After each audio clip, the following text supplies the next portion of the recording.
Okay, si nanay. Sige nay, ta.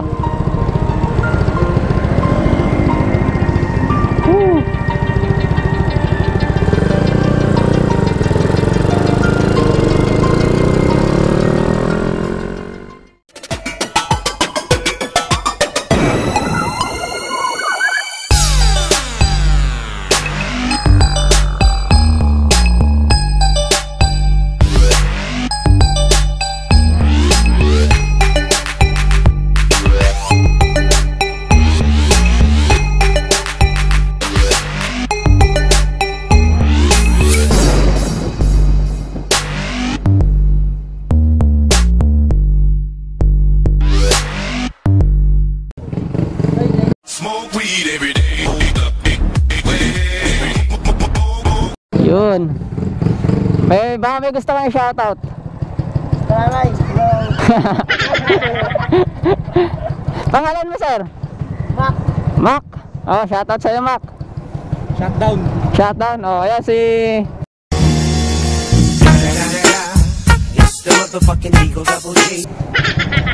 Alberto. Yan. Shoutout sa'yo, Bert.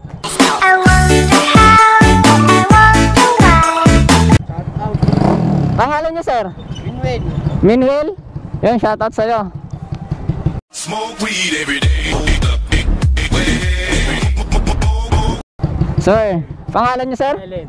Ha? Lelen. Lelen? Yan, shoutout sa'yo.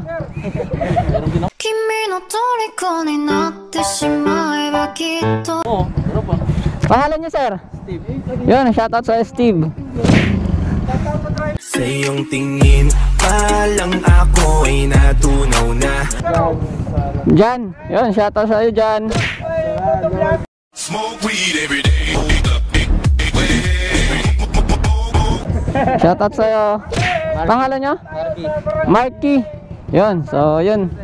Naharang tayo ng mga kamonster natin dito. Inabangan nila ako paglabas. Di ba't sabi mo hindi mo ko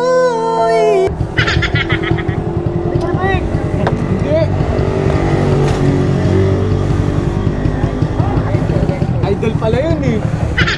Grabe naman si Boss Jim. Isa pa kalamere. Walang buhay, no? Tara. Ah, Sama sana ako, di ako marunong magpapalala. tanginang yan. Ikaw di marunong? Nandiyan pa naman yung isang motor. Tara.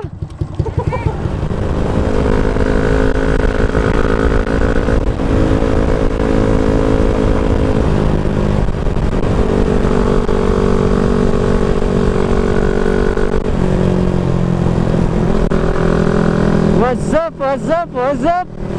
What's up mga kamonster? Welcome back to my YouTube channel. I'm JSK. For today's vlog mga kamonster, pupunta tayo ngayon sa Fairview para mag-practice ng knee dragging. Okay? So, gagawa rin tayo ng knee dragging tutorial. So, sana may pumunta na tropa para matulungan tayo. Okay? Papasalamat nga pala ako dun sa tropa na nanood kahapon dun sa practice namin. So isa lang siya na taga suporta ng ating YouTube channel. So pinuntahan niya tayo. So nakita niya na wala sa tuno yung motor natin, tsaka wala sa tuno yung ating suspension. So tinuno niya, tinulungan niya tayo para ituno. So ngayon nararamdaman ko na maganda yung takbo ng ating motor, hindi na siya nagpuputol-putol. So dati kasi nagpuputol-putol yung takbo, kailangan mataas lagi yung RPM.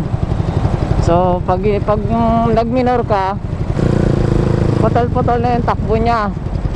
So yung suspension din natin tinuno niya, maganda na yung laro niya, hindi na siya gaya nung dati na malambot.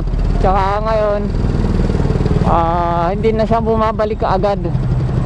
Ganun kasi yung tuno pag race bike, kailangan yung suspension mo hindi matalbog. Yung tipong paglubog hindi ka agad bumabalik, unti-unti lang siyang umaangat. So yun, dahil simula nung kinabit natin, hindi ko naman alam kung paano magtuno, kaya hindi ko muna pinakialaman. So yun nga, nandito tayo ngayon sa North Fairview. Matraffic ngayon dito mga ka-monster.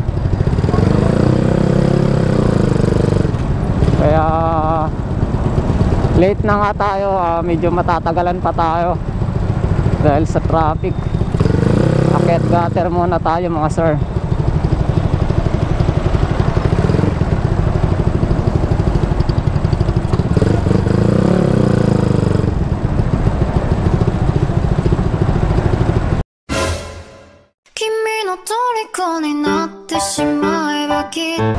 Oh my god, gulat pa ako sir. Wala ko talaga itutuloy ni ate yung bukas ng pinto. Okay lang ba si sir?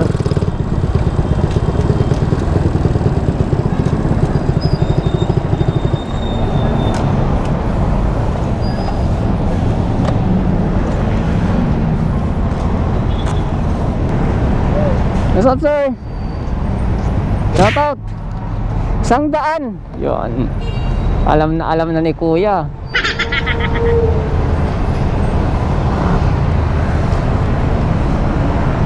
May motor ka ba sir? May motor ka?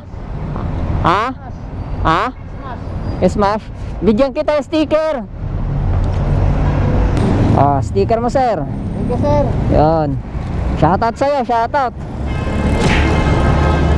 Ano pangalan mo sir? Saldi sir. Ha? Saldi. Saldi? Opo. Yan, shoutout sa'yo Saldi. Thank you sir.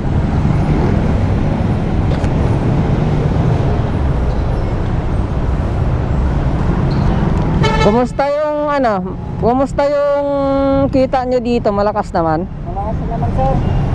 Magkano araw nyo dito minimum? Minimum po 520 sir. Sana all. Gasoline fee din ako dati, kaya nga lang hindi kami minimum. Ate sir no. Oo. Thank you. Sige sir, salamat.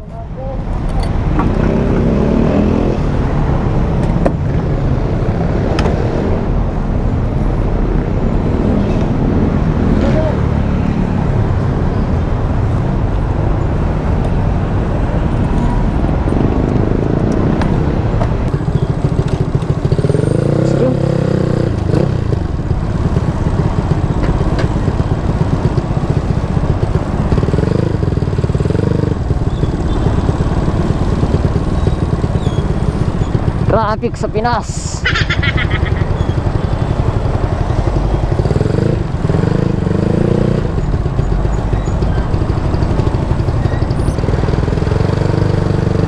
Usapang gasoline boy tayo, no?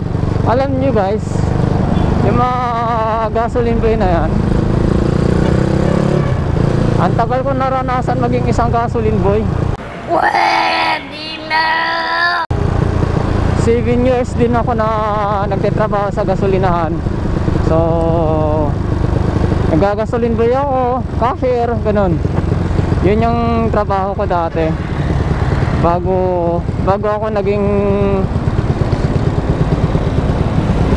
nag-computer technician. Gasoline boy muna. So habang nagtatrabaho ako sa gasolinahan, nag-aaral ako, ganun. Yun ang ginagawa ko dati. So yun, nung natapos ko yung pagka-computer technician, so ginamit ko kagad dito para hindi sayang. Dahil pag computer technician ka tapos hindi mo to ginamit, makakalimutan mo, tsaka mapag-iiwanan ka dahil yung technology natin ngayon araw-araw nagbabago. Okay?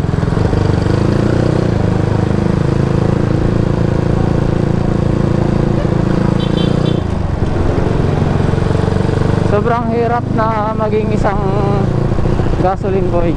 Patayan yung trabaho dyan guys. Lalo na kung kagaya dun sa gasoline station na pinapasukan ko dati, na grabe, hataw talaga dun. Talagang hindi ka makakapagpahinga. Takbo dito, takbo dun. dahil sa sobrang daming pila. Saka ang mahirap pa dyan, pag nagkamali ka ng karga. Halimbawa, yung sasakyan pang gasolina tapos nakargahan mo ng diesel,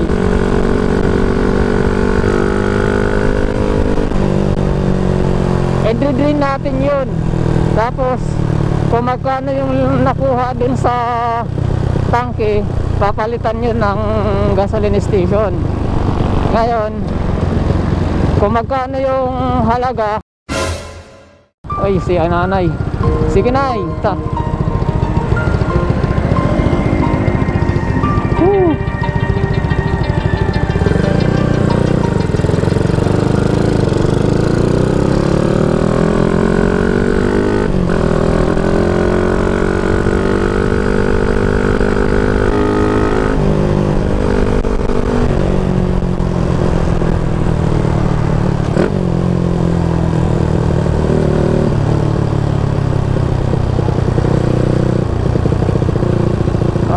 nanay tumatawid mag-isa, delikado, kaya hinarangan ko muna yung ibang mga motorista, lalo na dun banda mabilis yung takbuhan ng mga sasakyan dun, kaya kailangan natin i-guide si nanay. Tama naman yung ano rin ni nanay kasi may tawiran naman dun, tama naman yung tawid niya, pero kawawa kasi pag ganun mamaya. Alam naman natin na marami mga motorista na mabilis magpatakbo mamaya, hindi nila mapansin. So kaya pinover ko muna si nanay.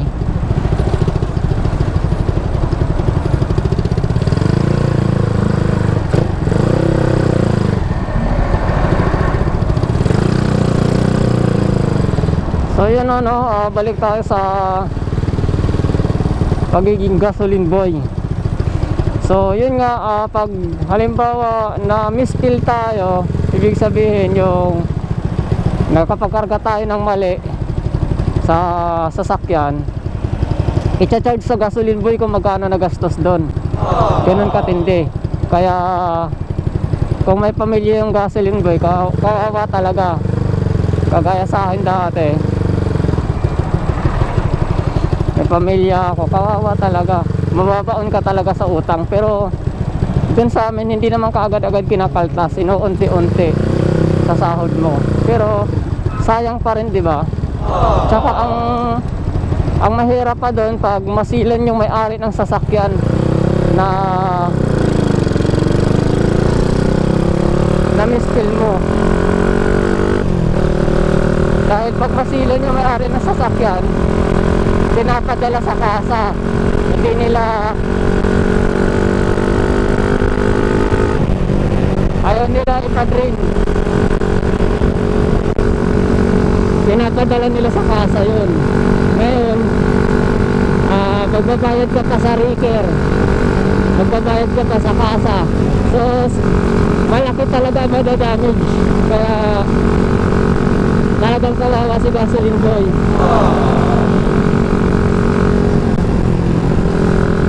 Kaya dahil matagal na din ako sa pag-gasoline boy, napag-isip-isip ko yun. So sabi ko, walang mangyayari sa atin dito, mababaon lang tayo sa utang, isang kahig isang tuka. Syempre, di ba, hindi naman tayo pwedeng mag-isti sa isang bagay na alam natin na wala naman tayong mararating. Uy, nandito may mga tao nga dito, sir.